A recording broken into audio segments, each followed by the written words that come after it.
Me llamo Abraham, aunque no siempre fui conocido por este nombre. Nací como Abram en la ciudad de Ur, un lugar antiguo y próspero en la región de los caldeos, lo que hoy se conoce como el sur de Irak. Mis primeros años transcurrieron en una vida común, entre la adoración a los dioses de mi familia y las responsabilidades diarias.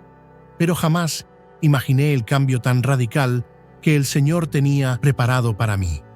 Mi vida, como lo descubrirás, es un testimonio de fe y obediencia a Dios, el único y verdadero Dios. Fui llamado a dejar todo lo que conocía, a enfrentar desafíos inimaginables y a confiar ciegamente en la promesa que me fue dada. Una promesa que cambiaría no solo mi vida, sino la historia de la humanidad. Era un día cualquiera cuando escuché su voz por primera vez. Yo tenía 75 años, ya no era joven, y estaba viviendo en Harán, junto a mi esposa, Sarai, y mi familia. Fue allí donde el Señor se me apareció y me dijo algo que alteraría el curso de mi vida para siempre. Sal de tu tierra, de tu parentela y de la casa de tu padre, a la tierra que te mostraré. Haré de ti una nación grande, te bendeciré y engrandeceré tu nombre, y serás bendición. Puedes imaginarte lo que sentí en ese momento.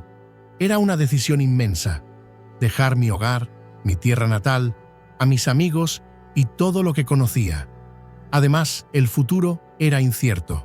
Dios no me dijo exactamente a dónde ir, solo que debía confiar en Él. Y así lo hice. Sarai, mi sobrino Lot y yo emprendimos el viaje hacia la tierra que el Señor nos había prometido. No teníamos un mapa ni instrucciones claras, solo una fe inquebrantable. El camino hacia Canaán fue largo y a menudo peligroso. Pero en cada paso, Dios estaba conmigo, guiándome y protegiéndonos de los peligros del desierto. Al llegar a Siquem, Dios me habló de nuevo. A tu descendencia daré esta tierra. Fue en ese lugar donde construí mi primer altar al Señor, en agradecimiento por sus promesas. Sin embargo, no todo fue fácil. Poco después de llegar a la tierra prometida, una gran hambruna azotó Canaán. La tierra, que inicialmente parecía un paraíso lleno de abundancia, comenzó a secarse bajo el sol implacable. La promesa que Dios me había hecho parecía cada vez más lejana y difícil de comprender. ¿Cómo podría florecer una gran nación en una tierra que no podía siquiera sostenernos? Con el dolor en el corazón, pero reconociendo la necesidad de sobrevivir, tomé la difícil decisión de abandonar temporalmente Canaán y buscar refugio en Egipto, una tierra conocida por la fertilidad de su valle y la estabilidad de su economía.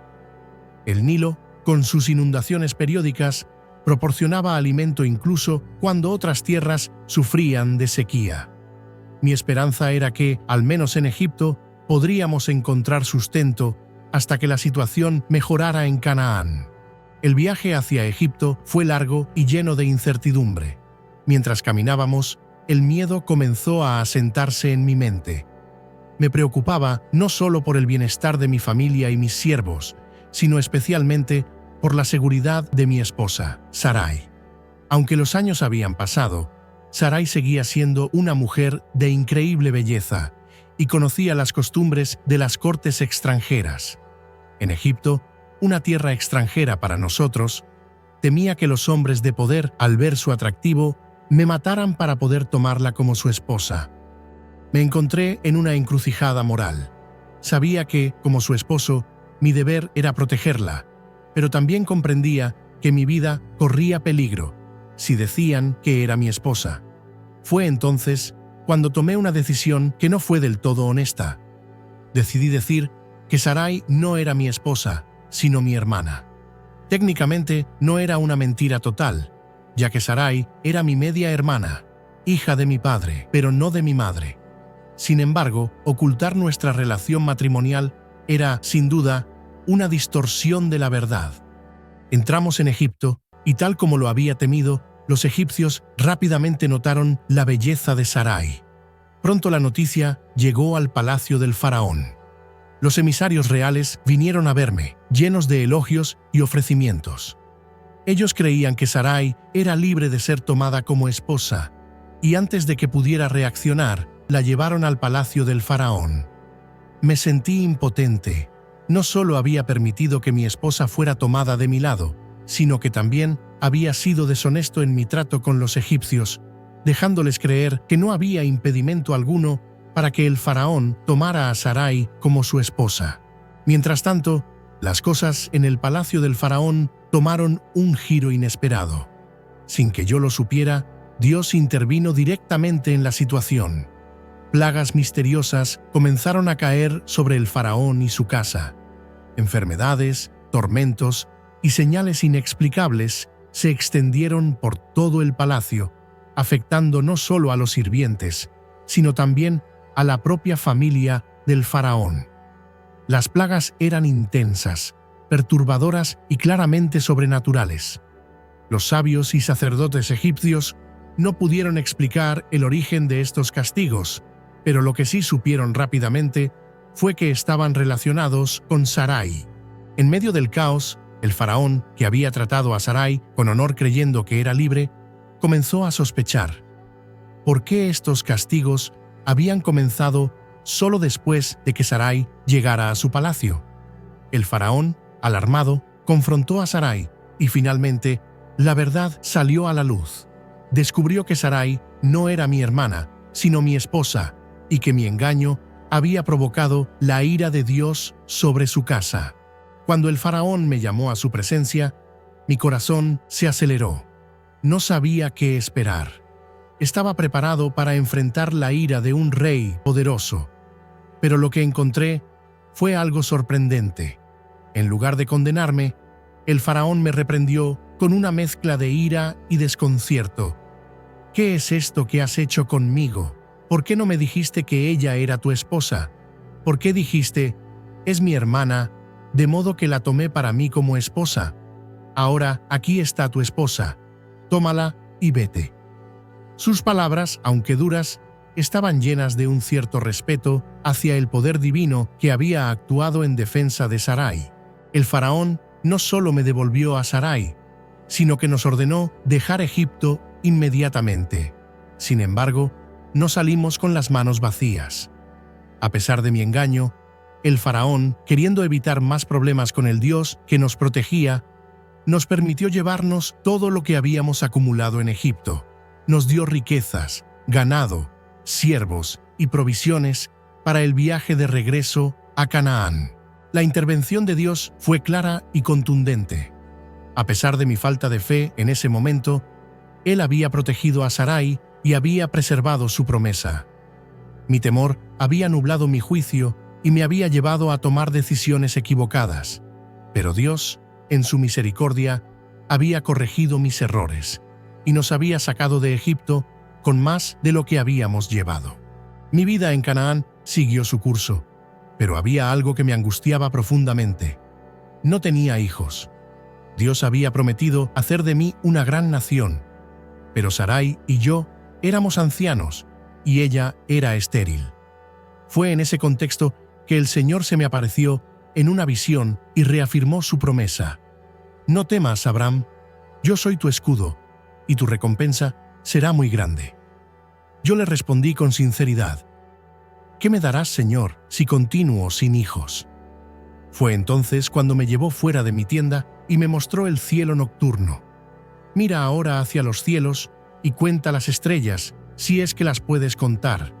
Así será tu descendencia. Esa fue una promesa increíble, pero también difícil de creer. Sin embargo, la Escritura dice, y creyó a Jehová, y le fue contado por justicia. Mi fe en ese momento no fue solo en la promesa de un hijo, sino en la misma esencia de quién es Dios, fiel y verdadero. A medida que el tiempo pasaba, Sarai y yo comenzamos a dudar.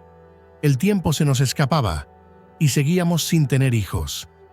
Fue entonces cuando Sarai sugirió que tomara a su sierva, Agar, como concubina. Según las costumbres de la época, cualquier hijo que ella diera a luz sería considerado como nuestro, y así la promesa de Dios se cumpliría. Aunque no estaba completamente convencido, accedí. Agar quedó embarazada, y el hijo que nació fue llamado Ismael. Sin embargo, esta decisión trajo conflictos y tensiones. Agar, al sentirse superior, menospreció a Sarai, lo que causó una gran disputa. Aunque Ismael era mi hijo, no era el heredero que Dios había prometido. Dios, en su infinita misericordia, cuidó de Agar e Ismael, pero su destino no sería el mismo que el de la descendencia prometida. Cuando yo tenía 99 años, el Señor se me apareció nuevamente y renovó su promesa.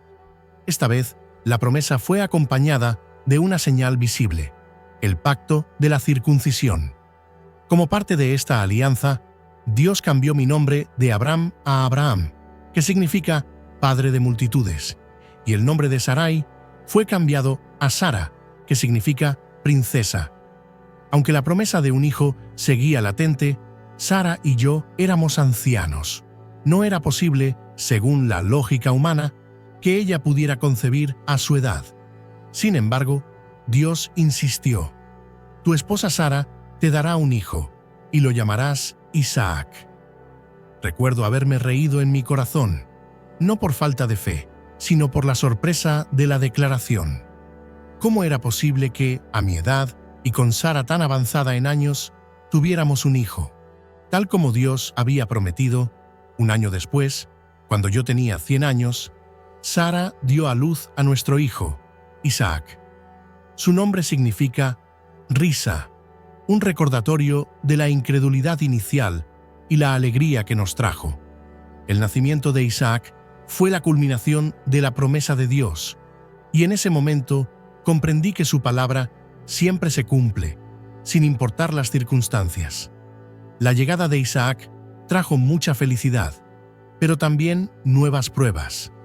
Sara, viendo a Ismael jugando con Isaac, se preocupó por el futuro de su hijo. Temía que Ismael pudiera reclamar la herencia, por lo que me pidió que despidiera a Agar e Ismael. Fue una decisión dolorosa, pero Dios me aseguró que cuidaría de ellos y que también haría de Ismael una gran nación. Pensé que la prueba de mi fe había culminado con el nacimiento de Isaac, pero estaba equivocado. El mayor desafío estaba aún por llegar. Un día, Dios me llamó y me dio una orden que me desgarró el corazón. Toma ahora a tu hijo, tu único, Isaac, a quien amas, y ve a la tierra de Moriah, y ofrécelo allí en holocausto. ¿Cómo podía hacer eso? Isaac era el hijo de la promesa, el niño que habíamos esperado durante tantos años. Sin embargo, confié en Dios, incluso cuando no entendía sus planes. Tomé a Isaac, 2 siervos y la leña para el sacrificio, y emprendimos el viaje hacia el monte Moriah. Durante el trayecto, Isaac me hizo una pregunta que aún resuena en mi mente. Padre, tenemos el fuego y la leña, pero ¿dónde está el cordero para el holocausto? Con el corazón pesado, le respondí: Dios proveerá el cordero. Al llegar al lugar que Dios había señalado, preparé el altar y até a Isaac. Cuando levanté el cuchillo para sacrificar a mi hijo, una voz desde el cielo me detuvo.